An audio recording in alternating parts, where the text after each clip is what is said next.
Hi everybody, welcome back.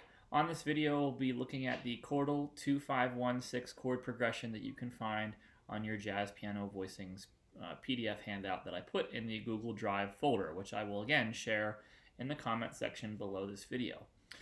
Keep in mind that I want all of you to be routinely checking your syllabus or your syllabi to make sure that you're keeping up with when quizzes are, and as those lead up to the final, that you don't find that the work snowballs on you. Okay, let me play this chord progression for you, and then we'll talk about what makes this unique, as well as how to find these voicings in different keys. So here we go.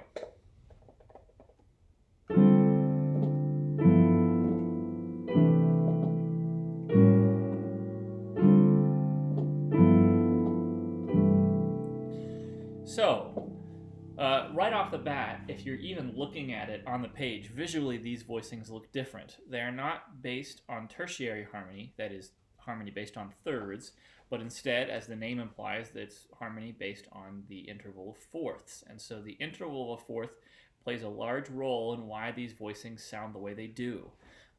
Generally speaking, these voicings, I think, sound very lush, very full. It offers a good counterpoint for jazz pianists who use a lot of drop two. They can go back and forth between drop two and chordal in ways that feel very, very varied, and it makes arrangements, especially jazz piano accompaniments, sound great, sound really lush and full. So let's take a look at these chords and talk about how you can find them in different keys. This D minor chord, this D minor 7 chord, a really good way to think of it is you start on the root, which is D, and you stack in fourths until you get to the third, which is F. So D, G, C, F, and then you go up a third. So stack in fourths in the key you're in, which is C, and then go up a third.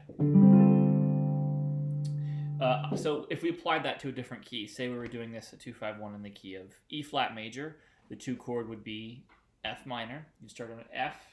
You'd stack on fourths in the key you're in. So you have to think about that. How many flats are in the key of E flat? 3. There's E flat, B flat, and A flat. You stack on fourths till you get to the third of F minor, which is A flat, and then go up a third to C, and you have this voicing. There will always be 2 notes in your left hand, 3 notes in your right hand, just like that.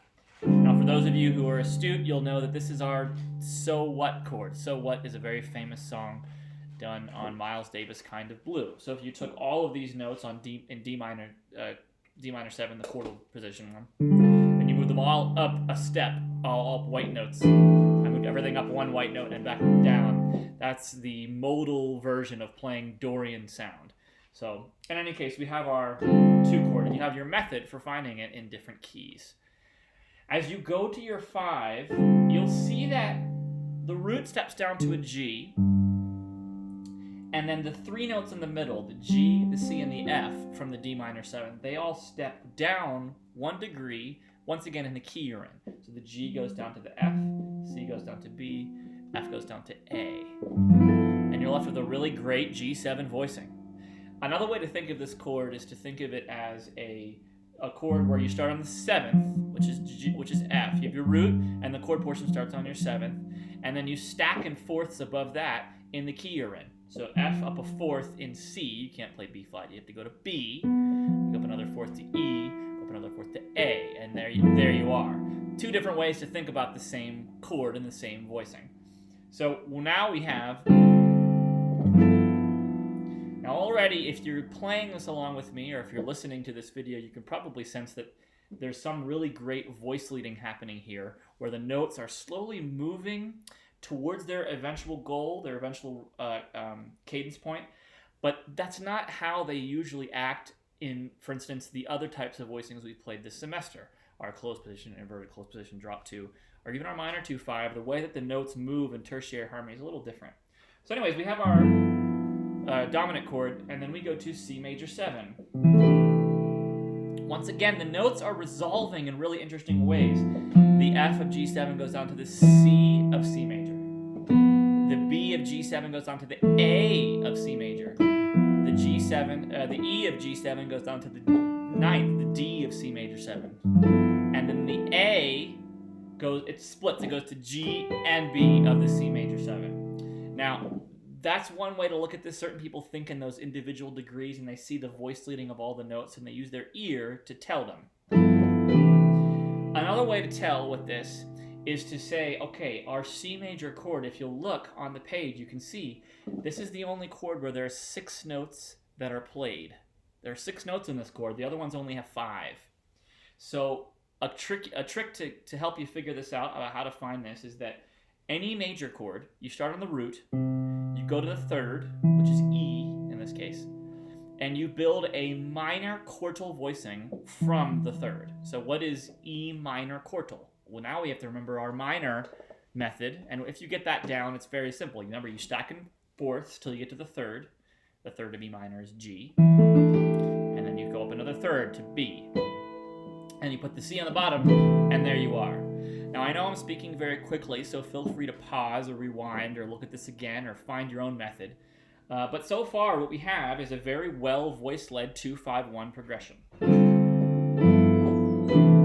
Now, the movement to the 6th chord is great. The right hand is currently in a 2nd inversion triad. That's another way to help yourself out with this major chord, is you see a 2nd inversion triad on the top in your right hand. It's a G major triad in the key of C. Now that chord that in your right hand will move down a half step, just your right hand, for the next chord. And in your left hand, you'll have root 7th of the 6th chord. And when you do this, you form a great dominant 13 flat 9 voicing for A7. And then once again, to go back to the 2, you'll notice that you do the same thing. Your right hand will move down a half step again, and you'll land on your 2 chord and the place that you're supposed to be.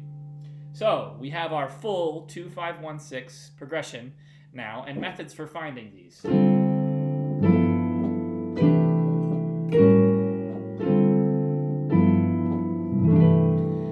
So I like to end sometimes on a 1 chord where I'm able to play a 10th, that is a low C to this high E, and in my right hand I put A, D, G, B. You can do that if you'd like. You don't have to. You can play the 1 chord as it's written there. That's fine too, if you can't reach a 10th. In certain keys I can reach 10ths, in other keys I can't. So, okay, that's your 2-5-1-6 chord progression. It was a Quartal Voicings. Feel free to email me if you have any questions. Happy practicing.